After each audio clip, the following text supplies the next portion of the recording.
Kumustahin naman natin ang sitwasyon sa Maguindanao sa gitna ng patuloy na bakbakan doon. Nagbabalik si Chino Gaston. Chino. Yes, patuloy ang ginagawang military operations laban sa Bangsamoro Islamic Freedom Fighters of BIFF sa Maguindanao na layon umanong iserve ang warrant of arrest laban sa mga rebelde.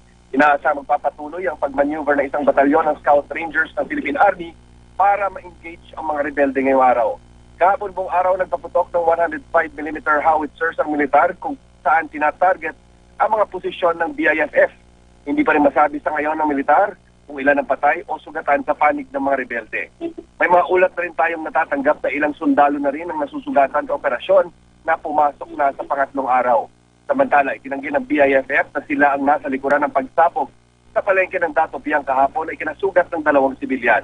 Wala pa rin hawing opisyal na bilang ng mga evacuees na ngayon pero inaasang patuloy na tataas ang bilang namang ito habang nagpapatuloy ang gulo dito sa lalawigan. At yan ang latest mula dito sa Maguindanao, balik sa Hawi. Chino, pakipaliwanag lang para sa mga manonood kung ano itong BIFF. May connection ba yan sa mga ibang rebel groups katulad ng MILF o magkakalaban na ang mga ito?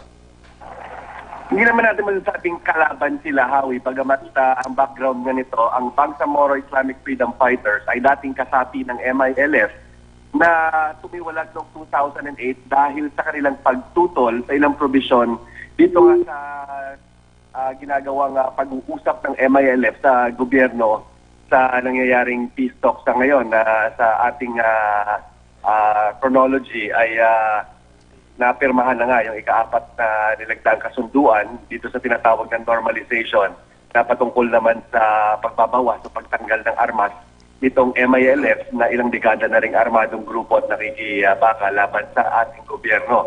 So at BIFF, ito yung mga miyembro ng MILF na ayaw nga sa ilang provision dito at nagtayo ng sariling faksyon at ang kanilang isinusulong ngayon through armed struggle ay isang Islamic State at nire-reject nila. Ito yung ginagawang pag-uusap o mga kasunduang nalagdaan na ng gobyerno at ng MILF. So ngayon, medyo sila yung problema dahil armed struggle pa rin ang kanilang minumungkahi at hindi sila willing na makipag-usap dito sa ating gobyerno. Bagamat kung yung tanong talaga ay magkalaban sila ng MILF, hindi naman dahil kamag-anak nga ito at magkakilala rin ng mga ito.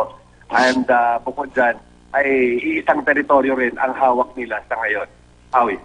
Yeah, kasi narinig natin yung isang opisyal ng militar na yung sinasabi niya, nakikipag-cooperate daw yung MILF dito sa operasyon ng militar laban dito sa BIFF.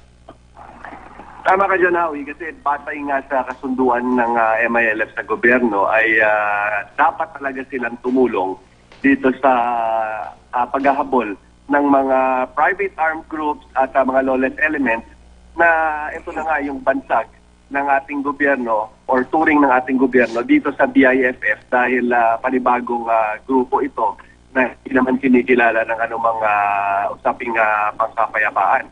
Kaya yung MILF, dahil nandun din sila sa lugar, at the longest time, medyo constrained itong operations ng ating gobyerno laban dito sa BIFF sa consideration nga na maaaring mabangga itong mga legitimate na grupo ng MILF na armado pa rin hanggang sa mga sandaling ito na mabangga sila or ma-misencounter sa military parlance na ma-encounter nga sila sa paghahabol dito sa BIFF. Pero sa ngayon, ang sinapapaliwanag ng mga ground commanders, the MILF are standing down at giving way, pumapayag sila na pumasok yung gobyerno at mga puwersa ng ating pamahalaan para habulin itong mga dati nilang kasamahan.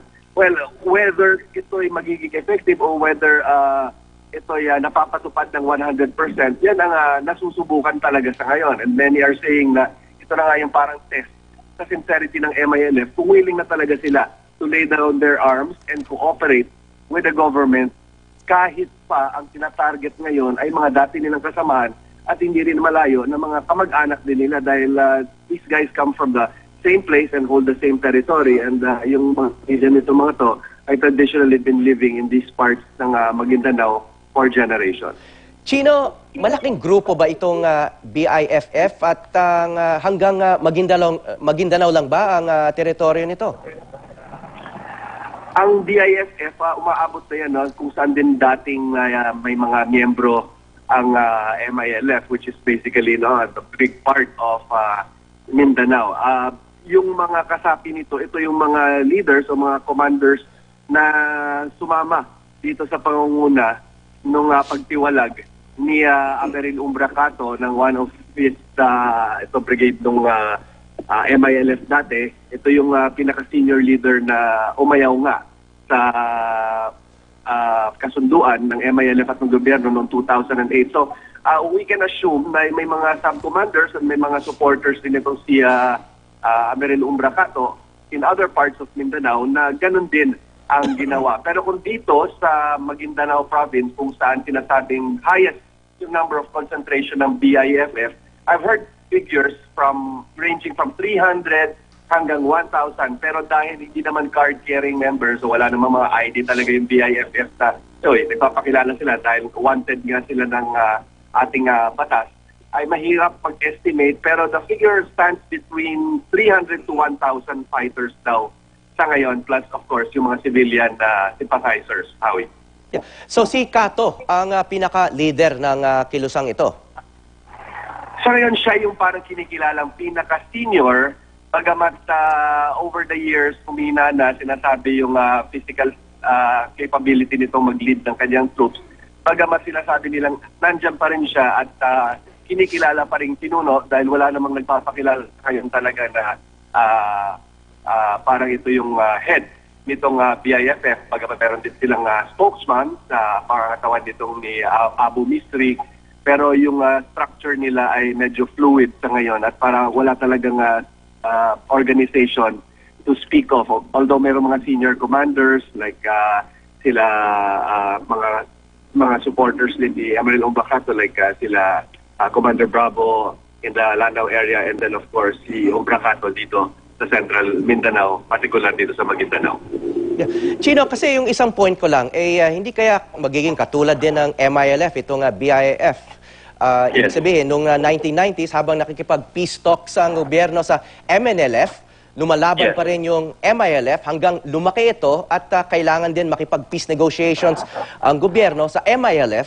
Ngayon na may peace agreement sa MILF, meron naman BIFF. Ibig sabihin, di kaya parang nagiging endless cycle ito sa Mindanao na you have a peace pact or peace agreement with one group, may isa pang grupo na hindi sumasang-ayon doon sa peace agreement at meron pang MNLF faction na lumalaban pa rin sa gobyerno. Ano kaya? Posible ba magkaroon ng ganung senaryo or is this BIFF group too small to be considered a real threat to peace in Mindanao? That's hard to say sa ngayon, Howie, kasi ang matatandaan natin na yung BIFF ay umalma dahil dun sa ilang provision sa kasunduan ng MOA-ED, yung bahagi nitong pag-delineate o pagkilala dito sa mga teritoryo na kikilalaning bahagi ng Bangsamoro State. Kaya maraming umalma, no? And dahil, siyempre, kanya-kanyang mga, they belong to different tribes, different mga families, and from different places dito sa Maguindanao at buong Mindanao. Kung kaya't marami pa rin ang pwedeng ihanaping butas. And yung long and short of it is hindi lahat talaga 100% mapi-please doon sa side ng mga rebelde. Kung kaya't may mga schools of thought na nagsasabi na it may be just a strategy overall of yung kabuang fight of ang mga kapatid nating Muslim to take back Mindanao na tinuturing talaga nilang kanila ever since. So, maaari yun. Ngayon, meron tayong peace talks with one group. There will be another splinter group. And some analysts have already been saying na parang yung conflict in Mindanao will never end because of parang ganun nga, nobody will ever be content with whatever the government has to offer. At palaging may susulpot na armed groups that we either have to talk to or we just have to eliminate.